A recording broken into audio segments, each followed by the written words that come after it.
Bhagavad Gita rapid fire 24. కొందరికి సుఖాలు కొందరికి కష్టాలు ఇస్తే భగవంతునికి ఏ దోషం వస్తుంది? కొందరికి సుఖాలు మరికొందరికి కష్టాలు ఇస్తే భగవంతునికి వైషమ్య దోషం అంటే పక్షపాత దోషం ఏర్పడుతుంది. మనిషికి ఫ్రీ విల్ లేకపోతే అన్నీ దేవుడే చేస్తే ఏమవుతుంది?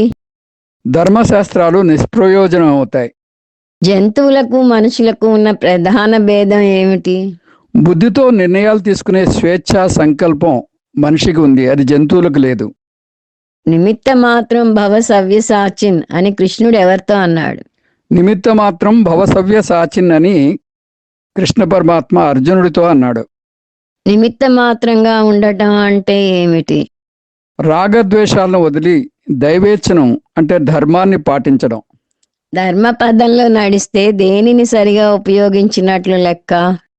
ఫ్రీవిల్ అంటే పురుష బుద్ధిని లేదా స్వేచ్ఛా సంకల్పాన్ని సరిగ్గా ఉపయోగించుకున్నట్టు.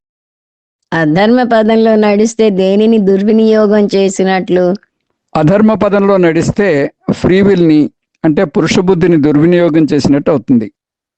11వ అధ్యాయంలో అర్జునుడు చూపించిన రెండవ భావన ఏది? భక్తిని లేదా శరణాగతి భావనను. భగవంతుని విశ్వరూపం చూసి అర్జునుడు చివరకు ఏ భావనకు లోనయ్యాడు? తీవ్రమైన భయానికి లోనై శరణు వేడాడు. భయపడిన అర్జునుడు కృష్ణుణ్ణి ఏ రూపం చూపించమని అడిగాడు? తనకు చిరపరిచయంగా ఉన్న సాధారణమైన స్నేహితుని రూపం చూపించమన్నాడు. కృష్ణుడు ఎవరికి మాత్రమే ఈ అరుదైన విశ్వరూప దర్శనం దక్కిందని చెప్పాడు? అనన్య భక్తి ఉన్న అర్జునుడికి మాత్రమే అరుదైన విశ్వరూప దర్శనం దక్కిందని చెప్పాడు. విశ్వరూప దర్శనం తర్వాత సాధకుడు ఏ భక్తికి ఎదగాలి? అరూప భక్తికి లేదా నిర్గుణ ఈశ్వర జ్ఞానానికి ఎదగాలి.